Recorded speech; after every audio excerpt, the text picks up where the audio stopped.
Packer Nation. Welcome to an episode of Packcast, the podcast where you don't have to be Packers fan, but it sure does help. I'm your host, Tom. I'm bringing on someone who knows a lot more about these college prospects than me, Grossi, and today I am going to be previewing the best day 2 wide receiver selections for the Green Bay Packers because there is a chance that the Packers don't pick a wide receiver in the first round, and honestly, it will be scorched earth in my DMs, my mentions, and honestly, just the entirety of Green Bay may explode. But we're here to talk you off the ledge. My guest today, he is the creator of the film room. This man is a draft icon. He has over 325,000 subscribers on the YouTube. Ladies and gentlemen, Mr. Brett Kollmann. I am incredibly impressed that you were able to do all that in the first take. You know how long it takes me to do intros on podcasts? Oh yeah, just professional here. Professional. Rock. That's it. And listen, we had to bring the hype, we had to bring the energy, and now we're going to speak in a monotone voice about analytics for the entire episode. I mean, yeah, I have no words for. This guy ran a 4.36. And, I'm like trying to find out how to like match your energy, and I'm like, wow, I'm blown away by the professionalism and the showmanship. Okay. I because there's a lack of professionalism, the showmanship, I just crank that up to 12, and then they're like, wow, that guy's kind of professional. No, it's just I talk loud. That's all that it is. Like it fools you pretty well. By the way, before we get into anything, Brett, that's a snazzy hoodie you got there, bud. I wore it just for you. Like, I root for the Bears, and I wear this once a year, and it's when I go on Packers shows. I root for the Bears. I know. No, I wear it because even though I am diametrically opposed to all things Packers, I do enjoy making money off their fans. So I designed a hoodie so that $60 at a time, I can assert my dominance over Packer Nation. What's up? And one day I'll be able to afford a trip up to Wisconsin and go kayak the Dells and then never set foot in Wisconsin again. Yep. And the best part is, like, you could do that like in a Justin Fields jersey and be like, I just want to let you know that your money went to buying this jersey and making this trip happen. Like, you could vlog the whole thing and it would be a time. Yeah, because we're not going to beat you in the playoffs. We're not going to win the division. But, you know, if you could buy me a nice condo, hey, we're even. That's you can have your conference championship losses. Yep. I'll take, a comfortable living. Yep. It's an even exchange of goods. I think so. I mean, Listen, the Bulls beat the Bucks last night, right? So, like, oh yeah, that's even. Super Bowl. That's totally even. Congrats, you did it. Hey, you beat us for the Brett Favre retirement night, okay? That's almost like beating us in the NFC Championship to go to the Super Bowl. Which Brett Favre retirement? There's been we need to be specific. There's been a few. It's been a few. It's fine. But Brett, it is a pleasure to have you on the show. Been meaning to collab with you for quite some time, and I thought that this would be the perfect place and time to do it because we are 1 week away from the 2022 NFL Draft, and thank God, because if I have to look up one more player or do another mock draft or hear people talking about mock drafts, I think I might be done. So I'm ready for this draft to just happen already. I don't know about you, but like every year after the season, I'm like, oh man, I'm so psyched. Draft season, change of pace. And then we get to early April and I'm like, I am exhausted. Yes. Mentally, emotionally, physically. Like, oh my God, I'm ready for it to be over so that we can get to the halcyon days of June where we get to relax and go on vacation. And then we get about 3 weeks into June and we're like, man, I miss football. So it's a cycle. It really is. Like, it's like, oh my, because you don't take a break from like mid-August until about like a week or two into May, right? Where you're just like, all right, it's still grinding and pumping it out. And then there's like that sweet spot, like you said, in June. And then you're just like, oh man, I'm going to relax. I'm going to take some time off. And then you're like, okay, I've done this for like a week and a half. Cool. Then the workaholic kicks in. You're like, dude, it's bad. It's bad. You're like, this may be something that I need to see a therapist about, but it's fine. We don't, and football is our therapy, and that's just how it works. well, I have found, not to get off on a tangent, I found there to be two classes of people in football media: a gain weight during the season person or a lose weight during the season person. Which are you? Ooh. Ooh. You only go one direction. It's very true. I feel like it's a double-edged sword because like I'm thinking of January, right? In January, so I stream every playoff game. So like when everyone. So like there's days where there's the 3 in one day. So like that's about a 12-hour day of just streaming, and that's no videos that are attached to it afterwards. So it's like, man, I'm sitting for a while, so like that weight's gonna come, but I also don't have time to eat or urinate. So it's like, it's this mix that it's a lot of like water weight, and at the same time, like I'm not actually eating food. People are watching me decay live on air, which is part of the charm. I used to be in the control room for Red Zone, where it's 7 hours, no commercial break. No commercial breaks. And I don't know how Scott does it. Fun fact, he does not drink coffee. He does not ingest caffeine of any kind, doesn't take any pee breaks. The dude is a robot. Same. No coffee. I don't know. What? No coffee. I have had like 3 sips of coffee in my life. I hate it. And you're this cracked up? Like what? I know. And it's not even cocaine. Like that. People are like, all right, Tom, like it's a little like, nope, none of it. I know. What a pro. What a pro. That's the thing. Like when you have this Muppet voice, like you have to have the energy that like comes with it. Otherwise, like you're a quiet Muppet. Who's gonna listen to that? You can't be monotone Kermit. That's not allowed. Kermit the Frog here. All right. So we're here today to talk about the Green Bay Packers. As you said before, your favorite team, you're repping the merch and how much you appreciate them and love them. Wait a minute. I do have to ask a question though. What was the whole thing of like you being a diehard Texans fan? No, so Texans are my AFC team, and they were my first team. Bears are my other team because I root for the two teams where my dad lived when I was growing up, because he worked in the energy industry. He worked for PP specifically. So he was in Texas during my childhood. Then he went to Chicago. So I always just rooted because I live in Southern California and like we had options, but I've never really resonated with any of them because why would I? No one does. So I was like, I'm going to choose 2 other franchises that are sure to be successful. And that's the Texans and the Bears. Absolutely nothing can go wrong there, obviously. I think the best thing is I did a Texans video yesterday, and literally since their start of their franchise, the only first round pick that they have selected that's still on the team was at Titus Howard from 2019. There was a stretch for a while where the only thing they did right was first round picks. It was correct. Dwayne Brown, Brian Cushing, Kareem Jackson, JJ Watt, Whitney Merciless, all back to back. And then it was DeAndre Hopkins. Clowney technically worked. I mean, he worked out. And then Kevin Johnson, which we don't talk about. And then it just kind of like all went to shit after that. Yeah.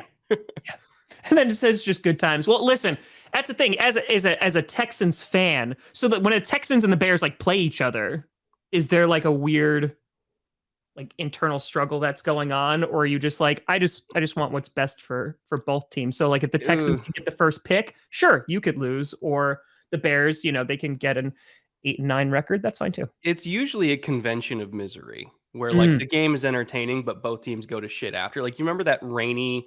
It was like 8 years ago. The Texans-Bears primetime game in Chicago. Aaron Foster caught the winning touchdown in the rain, diving catch. Amazing game. Fantastic game. Both teams got so beat to shit from that game that neither of them did anything the rest of the year.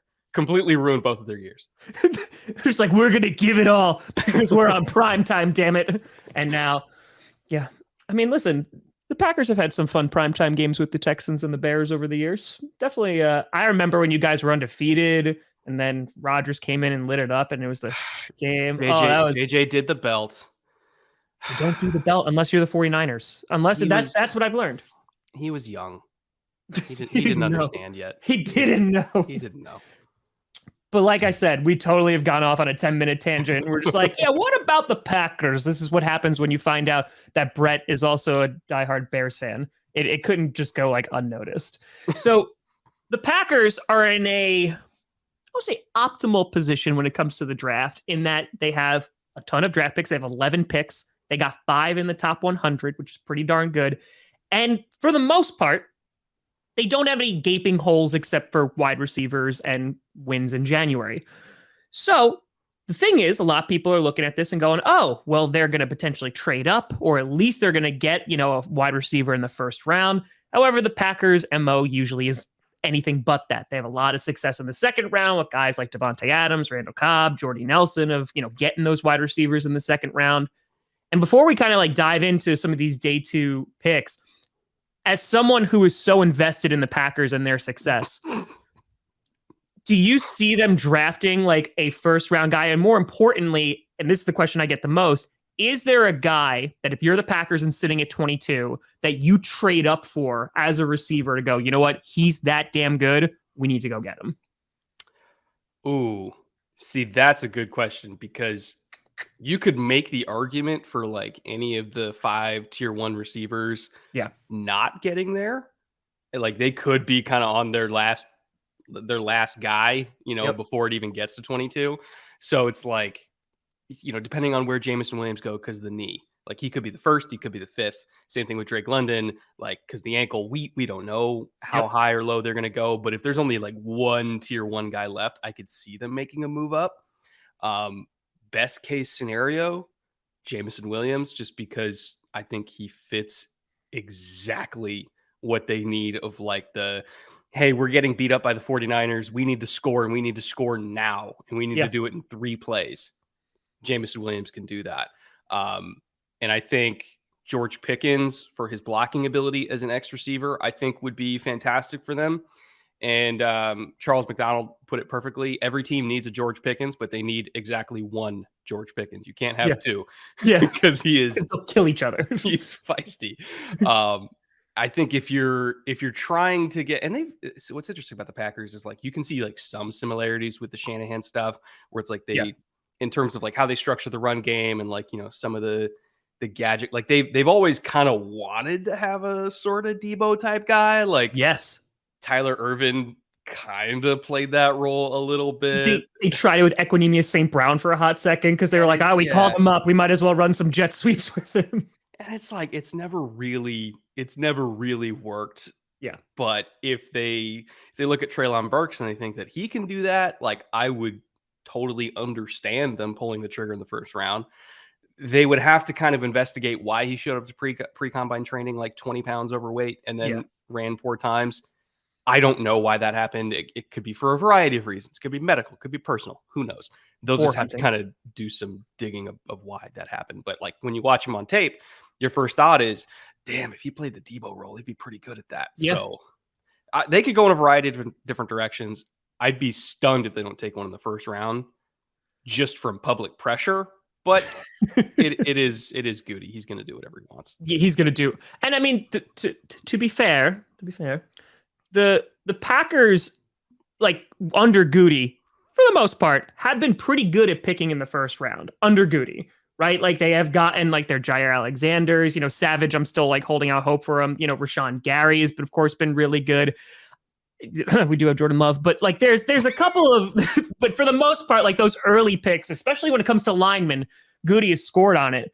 So the problem that I'm trying to get over, and this is like, you do mocks and all that great stuff, but I'm looking at it and I go, yeah, like that mid-round stuff, I could just see like a run of receivers go. Like you have the Saints, like you're going to have the Eagles, you're going to have like the Chargers could take a guy if they really wanted to and get like an amazing number 3.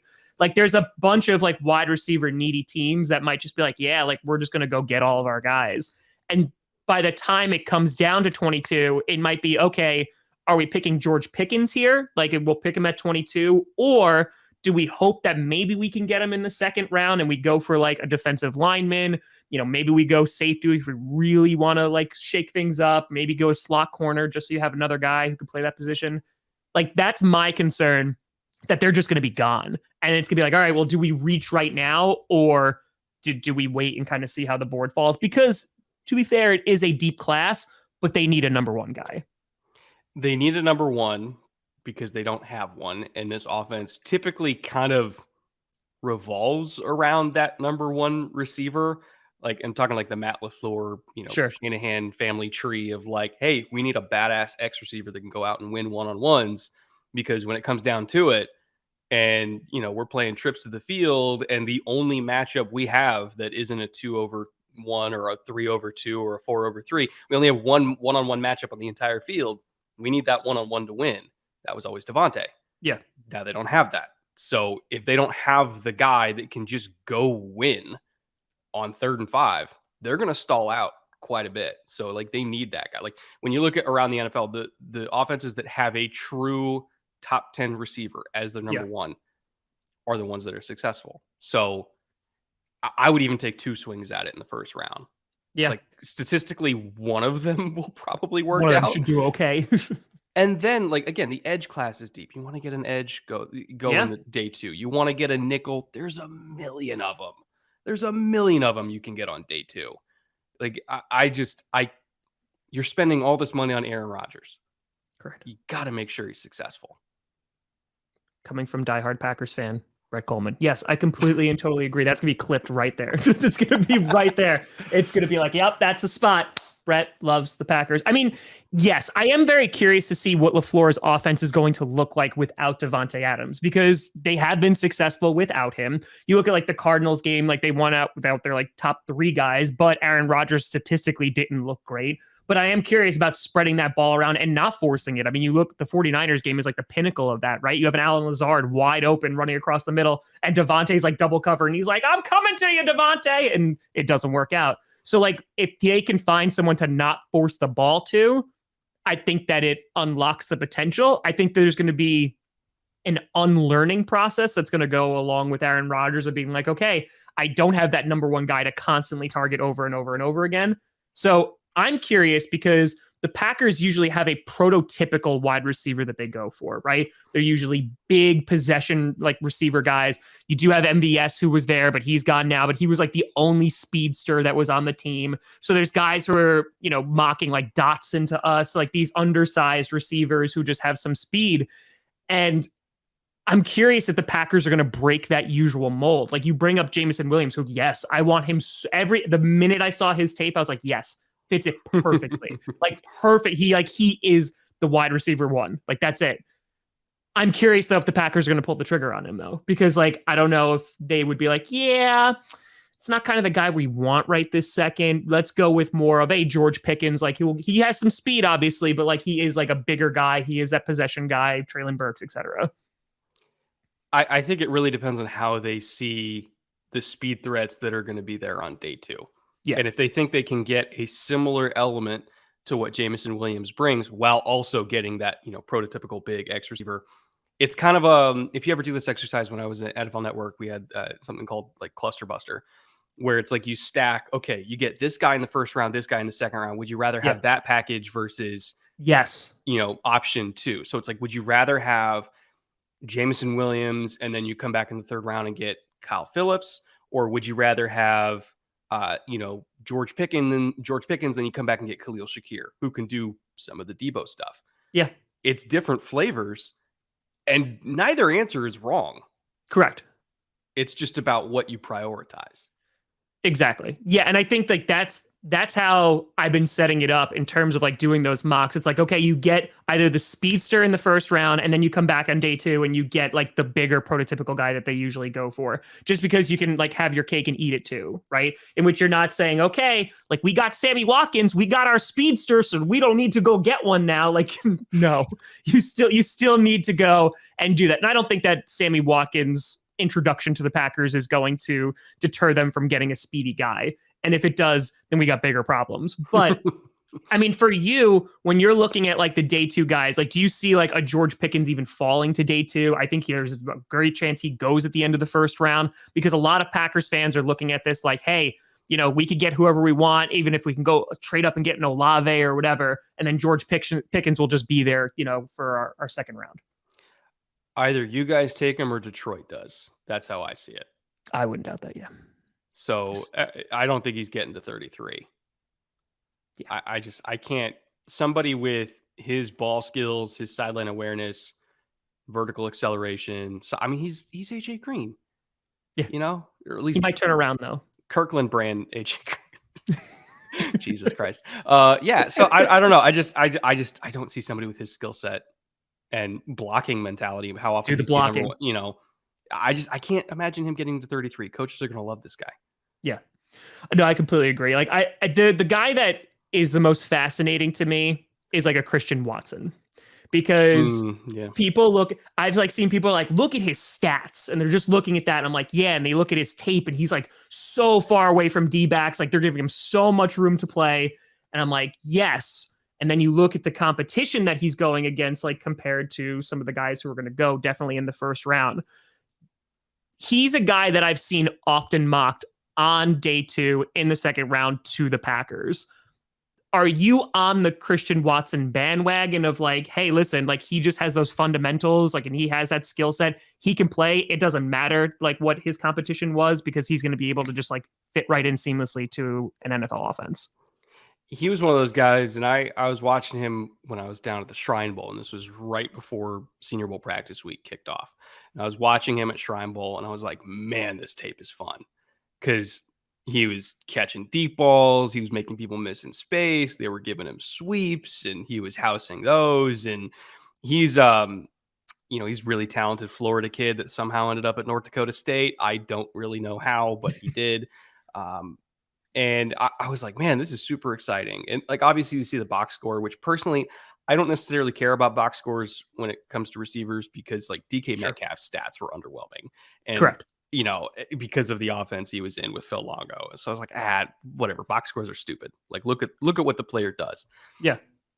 And my one question was, okay, what happens when he goes against better corners that are playing press and all that kind of stuff? Yeah. The very next week he went to Senior Bowl, annihilated everyone. And I tend to really trust the Senior Bowl one-on-ones going against top tier press corners, because it's something that we don't get to see a lot of the times in terms of real game action of how do they beat talented corners in press. And if you can do that every single rep over and over again, like Terry McLaurin did when he was at Senior Bowl, like Chase Claypool did when he was at Senior Bowl, and I saw it with my own eyes, and I was like, that dude can play. The fact that Watson went down to Mobile, did not lose a single rep, meant a lot to me. And that to me solidified him as a first round pick. So I know people have concerns about, drop rate. It was like almost 13%. Yeah. I get that. But looking at physical skill set, Jesus Christ. And then, his ability to beat press. I think he's a natural fit for the Packers in the first round, not even the second round. Ooh. Okay.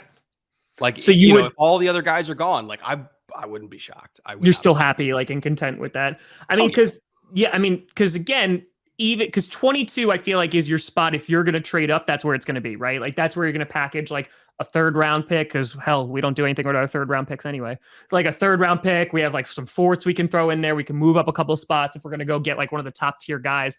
But 28 is still there as well. And like I feel like with 28, you can either pick like a Christian Watson, or you could a George Pickens, so he doesn't fall to the Lions. Or if you get like that number 1 wide receiver, you could just trade back for someone who, I don't know, who wants to draft a quarterback at the end of the first round or something, and then like take their spot, in round 2. So like there's definitely options there, but you think like Christian Watson 100% like could go in the first round and wouldn't be the worst thing in the world. It would not be the worst thing in the world. I really don't think so. And again, you can get another complimentary guy like Kyle Phillips in round 3 if you just need like a third down separator, third and Phillips, like he's the guy this year for that. Yeah. So, you can kind of use Watson for the big post on the backside, and when he's, doing all the MVS stuff, but maybe even better, in addition to having the third down threat. Best of both worlds. And, if you really want to, you can trade Jordan Love for a third round pick and get back another third rounder to use on something else that might not start. Exactly. And that just will not work out. It's fine. It's honestly, if we could just like trade our third round picks every single draft at this point, I'd be like, yeah, that's fine. Because it's just, it hasn't worked. And again, there's guys, DeGuara could still work out. Amari Rodgers could still work out, not expecting the world here, but who was the last Packers third round pick that worked? I'm genuinely curious. Okay, it wasn't Montravius Adams. It wasn't Jay Sternberger. It's been a minute. It's been a while. No, it's been a good while. Was Oren Burks in the third? God, I loved Oren Burks coming out of college so much. I thought he was a fourth. Maybe you're right though. Either way, Yeah, the fact that we can't name one immediately. yeah, it's been a hot minute since the Packers have succeeded. At least with the either the longevity of them just being on the team or just like having any impact. And DeGuara, like the season that his rookie season when he got hurt, like those first few games, I was like, ooh, they're using him like as a blocker. Like it's going to be really interesting. Like how LaFleur's going to utilize him. And then he gets hurt, and it's like, oh, okay. And then Rodgers like looked to him one time and like he didn't catch it and was like, well, I'm never throwing to you ever again. So I think they're going to replace him with Chika Conko anyway from Maryland. there's some talk that the Packers definitely go after tight end, like probably either at the end of day 2 or super early day 3, like super early. From what I heard, Jelani Woods is going to be one of the 3 first tight ends off the board, and he screams Packers to me. I can't tell you, Packers Twitter alone has fallen in love with Jelani Woods to like every mock he is there. I like, if I don't see him, I'm like, oh, like it's a shock at this point. Like he's always there at like the 4th round or the 5th round. Like he's getting taken. Oh, he's going earlier than that. I've heard late 2nd, early 3rd. I wouldn't be surprised if the Packers used like their latest 2nd rounder to get him, like just in saying, there you go, and then watch the internet explode because they're like, another tight end, and we're like, one of them will do well. I mean, because you have like, Bobby Tunyon, who we brought back like for a year, but he's coming off a major injury. You have Mercedes Lewis, who I love to death. It's just we've been saying this for 3 years now. He's getting older, so he's. I was going to say he's not dead yet. Have you ever seen Pirates of the Caribbean 2? Dead Man's Chest. Yes, I'm making a Pirates of the Caribbean reference. There's the guys who are in like the walls of the ship and they got coral all around them because they've been there for so long and they have to like bust out. That's Mercedes Lewis. And I love Mercedes Lewis to death. And if he didn't fumble in that 49ers game, like, oh God, talk about the momentum we had. But I mean, it's just, we have a tight end problem, but we've at least attempted to address it. We attempted it with Jay Sternberger. We attempted it with DeGuara. We have attempted it a couple of different times now. Jimmy That's Graham. what we should have done with wide receiver for these past few years. And now like we're in the position where we years ago putting out a video saying, hey, the Packers are going to have a huge wide receiver problem because all their contracts are up at the same time. And we don't have another number 1 guy. So if Devontae Adams leaves, we're screwed. And look what's happened. So now this is like, hey, this could be like the 2018 draft, except now we're going to have to, instead of picking 3 wide receivers later, we have to pick them earlier.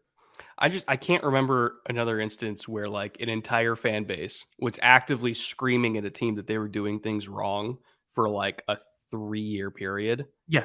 And the fan base was entirely correct. And the team was like, no, we're fine. And it's like, you have 5 million people actively telling you you're screwing up and you're still doing it. I don't understand like the logic because, and I've talked to players about this and I've talked to other people about this and talking about how the Packers have approached wide receiver. And basically like they got their role guys, right? There was Devontae Adams who could do everything. He wasn't the speedster, but he could do everything. He was the guy you need 3rd and 8. He's going to go and get it for you. You had MVS who like stretched the field. You have Alan Lazard, who was he was a good possession receiver. And then that's about it. I mean, they didn't use Randall Cobb a whole lot. Amari Rodgers was brand spanking new. Equinemius St. Brown, I mean, he got bounced around to the practice squad. Like, that was it. They all had, like, their little individual roles, which they should have been doing for special teams and having actually dedicated gunners and returners. But that's a whole different episode and story.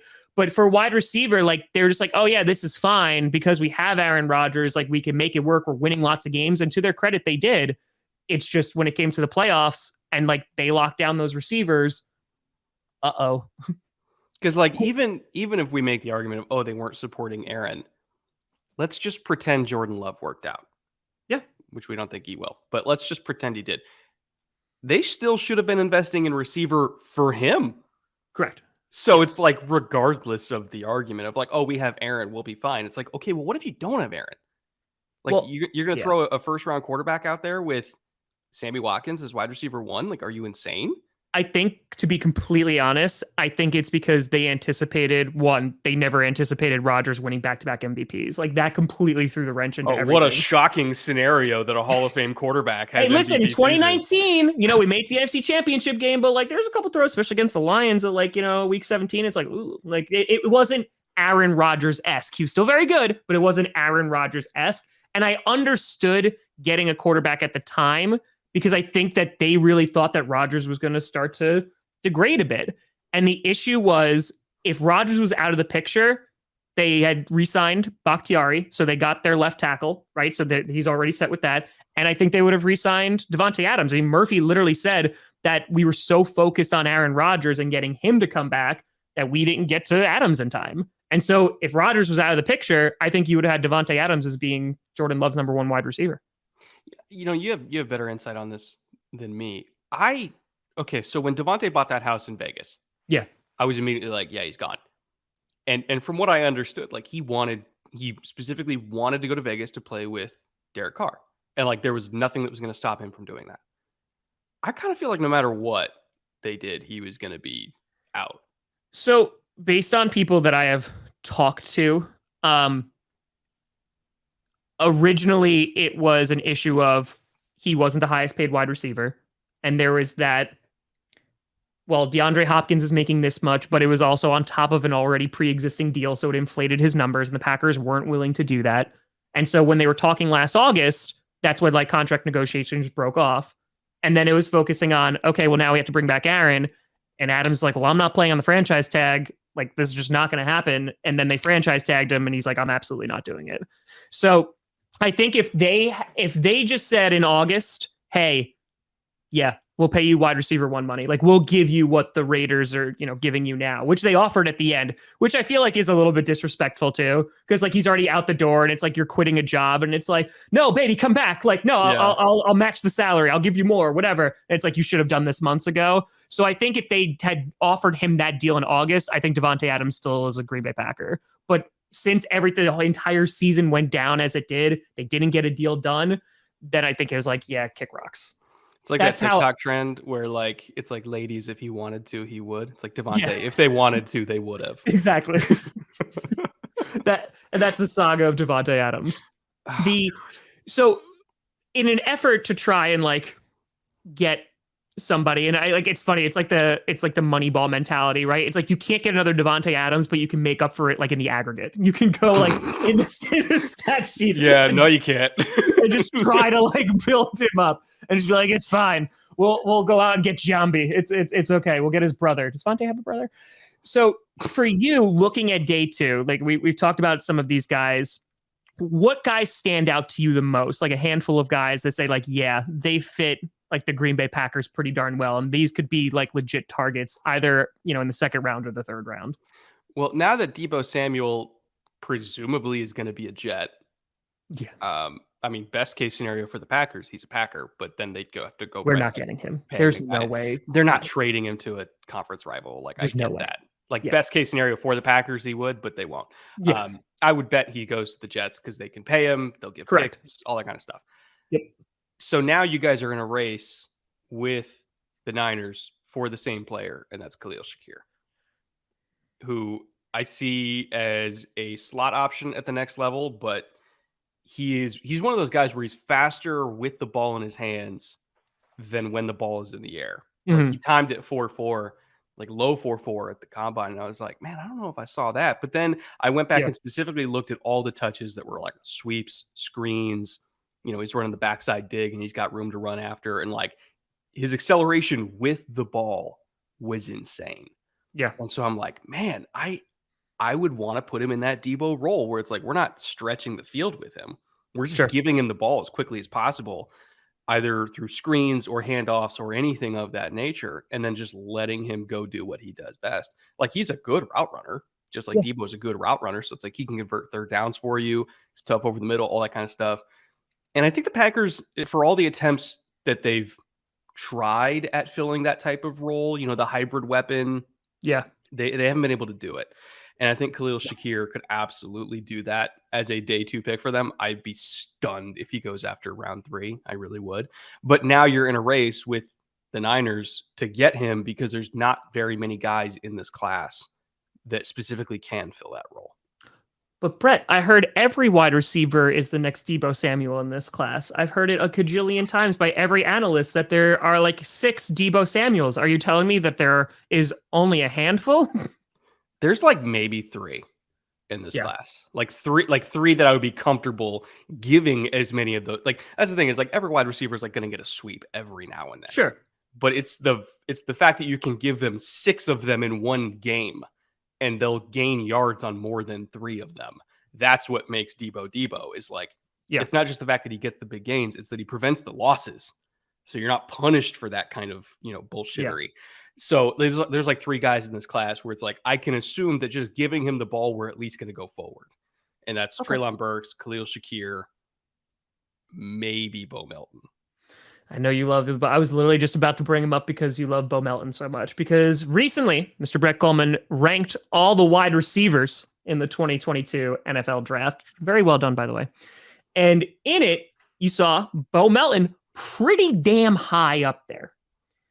Can you explain to me the love for Bo Melton? Because, like, I know this is not an indicator of anything. Just ask the Raiders. But, like, you look at a lot of mock drafts, right? Like, Melton's low. Like, he's real low. Like, he's a day 3 guy. Like, he's, maybe round 5. Like, maybe. What about him? Because I looked at him and was like, oh my God, even if he, like, is not our slot guy, he can return. And, like, that's already worth, like, a day 3 pick. What about his skill set and what about him makes him worthy of more than a day 3 pick for you? It is obviously the versatility is a major factor. He's an every down player, run game, 3rd and long, and then on special teams as well. Both sides of special teams, like all 4 core special team spots. He special teams units, he can have a spot on. Yeah. Which, my God, do they need that? They really, yeah. really I mean, do. Hey, we can only go up from here, Brett. That's it. Literally, you can only go up. That's it.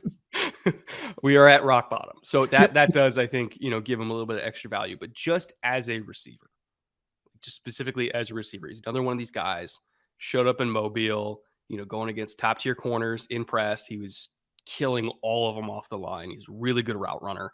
A little bit more like spastic in his movements, I would say, but no less difficult to cover one-on-one. One of the hardest guys to cover one-on-one in that entire receiver group in Mobile, which was a very, very good group.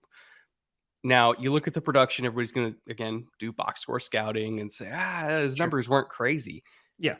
He was at Rutgers. Where their offense is god-awful. Offense was god-awful. Like, they would try to give him the ball deep down the field, but inconsistent quarterback, inconsistent pass protection. Like, he was not given the same opportunities of, say, a Jameson Williams, a Chris Olave. He was not blessed with a future first-round quarterback and 3 out of the 5 offensive linemen going to the league, which was unfortunate. And people were like, okay, well, he went to Rutgers. Like, why did he go to Rutgers? Like, he was a 4-star recruit. Okay, he had offers from Michigan, Ohio State, Penn State, Maryland, Pitt, like you name it. He had offers from everywhere. But his parents were athletes at Rutgers. He wanted to go to Rutgers like his parents, so he went there. And he was great during his whole time. Like his younger brother was also a very accomplished recruit, also went to Rutgers. He's going to be coming out to the league in a couple of years here. So I think there's always a story of why these super talented kids that could have gone to major programs and had, really high stock of why they went to lesser programs. There's always a story for that. That's his. There's a defensive tackle and nose tackle coming out of Idaho this year. Noah Ellis, who's Luther Ellis's kid. Okay. Also a 4-star, had offers from Georgia, Alabama, Clemson, 6'5", 340, moves like a dancing bear. And he went to freaking Idaho. And everybody's like, he went to Idaho. He's not good. It's like, no, he could have gone anywhere, but he went because his dad coached there. So there's always a story. And I think it's worth paying attention to why Melton was at Rutgers and quote unquote underachieved. But just looking at his talent, looking at his ability to, abuse corners down in Mobile. Yeah. I think he is looked at more fondly by the league than he is by media. So don't be shocked if he goes day 2. He's a really, really good player. Brett, I'm telling you right now, if like their first pick on day 2 is Bo Melton, the amount of damage control that I'm gonna have, it's like everyone remain calm. No, it's great for you. Your stream is gonna make you so much money if he's a It's Packer. gonna blow up. You should be rooting for this. You should be rooting for like back-to-back Bo Melton and then any tight end that's not Jelani Woods. You're gonna be a rich man. It's just dabbing out the tears just with like a 20. Yeah.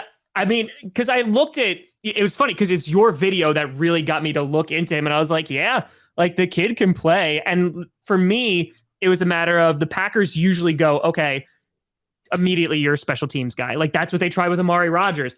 For whatever God knows reason, they kept sticking with it when it wasn't working. I'm like, hey guys, this is gonna be a problem. I don't know. Oh wait, it already is. So they just like we're like, oh no, it's fine. We're gonna be okay with it. I mean, that's what they did with Randall Cobb too. I mean, Randall Cobb, like the first play he ever made was a return against the Saints for a touchdown. But in fairness to the Packers staff of why they were sticking with Rodgers, it's not like special teams is ever going to cost them a playoff game. Like they'll be fine. It's not that important. Brett, over or under 85 times Justin Fields is going to get sacked this year. I don't know. That seems like a pretty generous line there. it might be, but over or under number of conference championships Aaron Rodgers is going to win in the rest of his career. 0.5. This is what people tuned in for. How about Alec Pierce? Oh man, Alec Pierce, or as I like to call him, Spicy Jeff Janis. Well, he's already a Packer then. that's what I'm saying. Like he fits them. He fits what the Packers like Spicy so Jeff well. Janis. Like big 4'4" Yep. white dude with jump ball ability, like good route runner. He's going to make like a couple 40-yard catches, and we're going to be like, oh my God, yes, Alec Pierce is the guy. And then for whatever reason, Aaron Rodgers is like never going to target him again. He's still going to talk him up about being a great practice player. Every camp and preseason, we're going to get super excited. There's going to be plenty of film clips of him running deep. Like he'll catch a Hail Mary once or twice. Open. Everybody's going to love him, but if he goes to the Packers, he will not get the numbers that he should, because for whatever reason, there's like 3 guys that I think have risen above expectations with the Packers. Is like Devontae Adams, like Jordy Nelson, Randall Cobb. For whatever reason, they're like, it's not like they've had bad receivers. Yeah. Just some guys go there and they disappear, and I've never understood why. Alec Pierce is like a classic, like highly talented Packer receiver that looks great in August and then does nothing. All right, that's fair. Because again, Packers Twitter has fallen in love with him too, and they're convinced that he is going to be a Green Bay Packer. Oh, he will be. He will be. He's just not going to do anything. And not even his own fault. I'm just telling you, I've seen this show before. And he's going to be like the number 3 wide receiver that everybody loves. Every catch he makes is going to be 25 yards, and he's going to get one of them a game. Yeah, I've rented that movie before. I have. Blockbuster was still around. So you're talking about guys that you shouldn't be surprised if the Packers decide to target on day 2. So we got a Bo Melton who can go that high. Got a Shakir who can go that high. Any other guys that are kind of jumping off the page to you of going like, yeah, those are Packers. Ooh, let me go through my rankings here, because there was a couple day 3 guys that, like, again, you know, Khalil Shakir is Kirkland Debo. Alec Pierce is Spicy Jeff Janis. Going through my day 3 guys. Jalen Tolbert, for example, like he's another guy that's often available, you know, when the Packers are going to be picking. Like, yeah, in a name that potentially could go there. Okay, this one's for sure a Packer. Romeo Doubs from Nevada. Yes, like I had him mocked in my last one. No, he is so stereotypical, like MVS, like 3 catches, 60 yards, always open deep. Can't guarantee he's going to get the ball, but he's going to get open quite a lot. I really like him, to be honest. I really, really do. I think if he goes to the Packers, as their depth chart looks right now, he's wide receiver 2. Like right now. I don't know if that's a good thing or a bad thing. I looked at, by the way, you can interpret that any way you want. Yeah. But I think he fits exactly what they want their number 2 to be, which is a field stretcher. Yeah, They're still going to need a possession receiver. correct. Somebody who can get all the volume, who can convert all the third downs. Like he would be the MVS replacement. Might be a Yeah, little bit more consistent than MVS, but still, when you take Romeo Dubs, it's not like like a Terry McLaurin situation where it's like, oh, he's going to be the number one. It's like, no, he is yeah, the 3 for 65, 6 to 7 touchdowns in the year, like solid number 2. There's other situations around the league where he might perform above that, but like specifically in the Packers system for sure, what we know they like that is what he is. And that's good, sure. but I wouldn't expect anything more than that. Other names that have kind of like been associated with the Packers, like you have a Sky Moore, for example, talking about him going. I've seen him mocked in like the first round that he was going, but like he's a guy who could go into day 2. I don't see it. He doesn't, I don't know if he fits Green Bay. That's what I'm saying. The scheme fit, I don't see it. Like for what he does well and what we know about the body types they like in those roles, I don't think that they value him like a lot of other teams obviously would. Yeah, Like if they want an X, they'll go more size at X. They'll go more like George Pickens is a Packer. Like that's him. Yes. He is the X. Dubs or Jameson Williams is like the Z. Like that's the guy. Yep. I just looking at body type and skill set, I don't see where like maybe in the slot, maybe, but and that's where the confusing thing comes too, because you have Randall Cobb, who's on a rental, right? Like he's going to be back for like another year. He just took a pay cut. But you have Amari Rodgers, who we also drafted there. It's like, okay, are we going to go get another slot guy in case like for the future? And it's really being like, we have no faith after 1 year of Amari Rodgers. So like for me, looking at it like a day 2 and drafting him, it just is like, wow, that speaks very poorly about how they view Amari Rodgers. And 2, I don't think that really solves anything. If they really want to get another slot guy, Kyle Phillips is the one for me because he blocks. Yeah. He blocks. They do really love. Well. That's why they love Alan Lazard so much, because he blocks his ass off. Like I remember UCLA. UCLA would motion Kyle Phillips into the backfield and then run counter behind him as like a fullback, and he's like an 190-pound slot receiver. Yes. So like he blocks. So like if they go slot, that's the one I expect. I could see them doing that as like early day 3, or like something happens in like really late day 2, and they're just like, screw it, let's go get another person in like the 3rd round. Let's go get another slot guy. But yeah, there's one more guy I wanted to talk about, Thornton. Oh yeah, that's the MVS replacement right there. Yeah, because he screams MVS to me. No, Dubs is who you get if you don't get Thornton. Yeah, because Thornton's I think is going to go above Dubs. Yeah, plays to his time. Like ran 4.2 and he runs. He plays fast, dude. He's so fast. Like that. Honestly, I'm upset that I didn't bring him up before, because he might be the most Packers receiver out of all of them. Like he's the guy. If you don't get Jameson, like shit, Thornton's probably the dude that they look at the most as like the new Z if you don't get Jameson. Sure. So yeah, good call by you to bring him up. I totally forgot about him, but like it's even going down to like the frame, how he runs the gate. Like you throw an MVS jersey on him, you would not be able to tell the difference. It's like he's back. Even it's like the same guy. Better hands though. Yes. I will give him that. So like I think that he even has a higher ceiling than MVS did, but he would immediately play that role and probably be pretty good at it. I think that there's definitely a role for him there. And if they miss, because like that's the thing, it all depends on what they do in the first round. Like they can get the speedy guy, like they can go get him in the first round, but like it's like, all right, well, we missed on him. Well, let's go get these guys in day 2 and see what happens. Like they tend to build their receiving room like a basketball team. Yeah. So in terms of like everybody's different. Yep. So it's like, oh, okay, we miss out on we miss out on like the 2 guard with like a clean stroke from beyond the arc. Like where's the next place we can get that? It's like, oh, maybe we can't get the 3-and-D guy, but we can get the 3 guy, exactly. like a couple rounds later. So it's like, okay.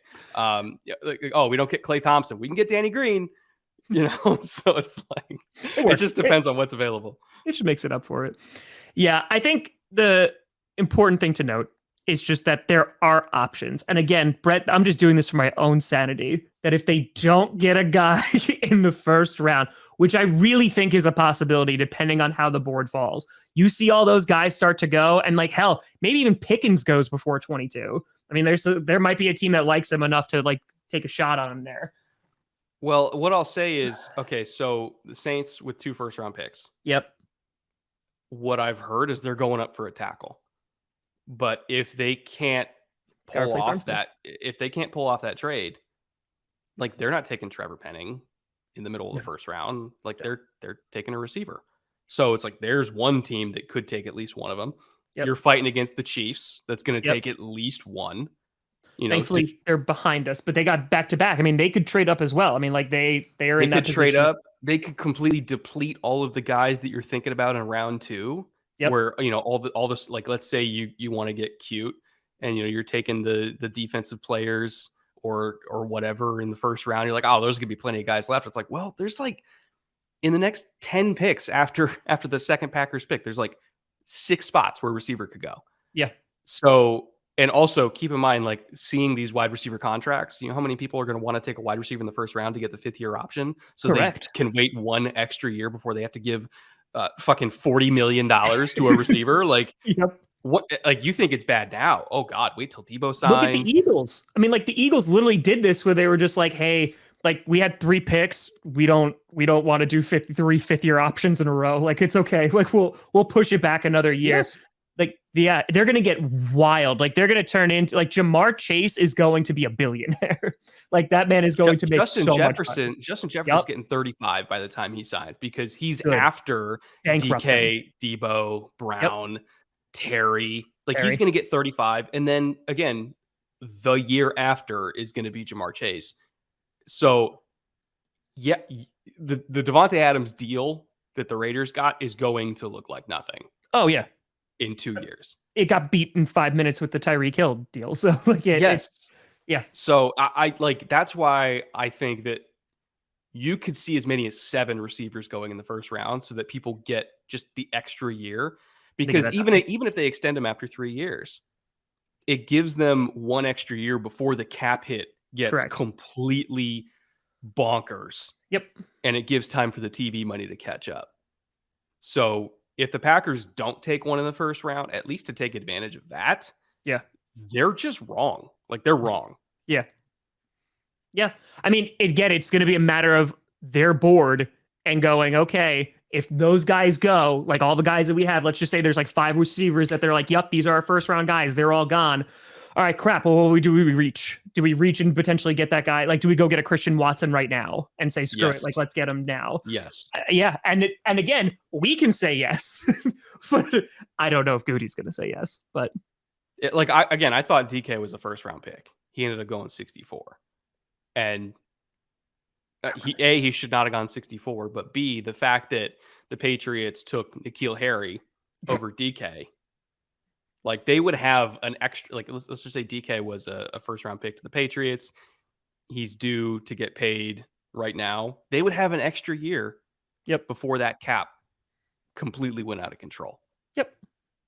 So it's a valuable thing. It's the exact same reason they took Jordan Love in the first is, if we're going to get a guy, let's get a 5th round option or a 5th year option, because Jordan Love was not a first round talent.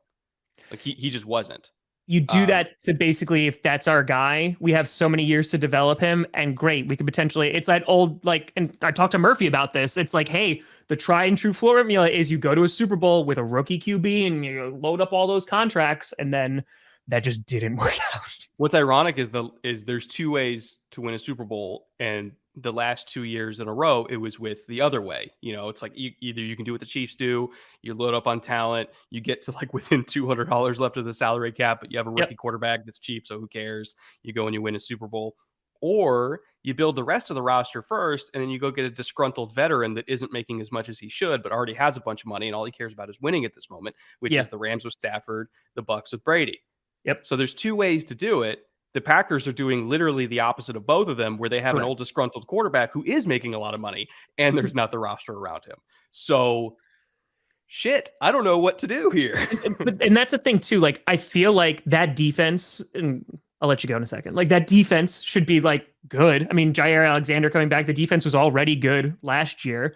On top of that, I mean, like, the offense, everything is great except for wide receiver. Like, that's what I mean, that the Packers actually have that luxury that they can go, you know what? We can reach for a wide receiver as long as we get our guy. Because who gives a crap? Because, yeah, would it be nice to have another guy with Kenny Clark? Absolutely. Would it be nice to get some insurance for Darnell Savage? Sure. Would it be good to be a nickel corner? Yeah, great. We could get another edge, for Preston Smith, even though we just extended him. Like, there's the O-line, like tight end. Like, there's the luxury picks. What I mean by that, of like building that depth, having that insurance.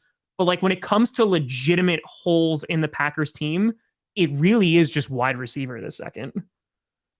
Which is why, again, I don't think they will.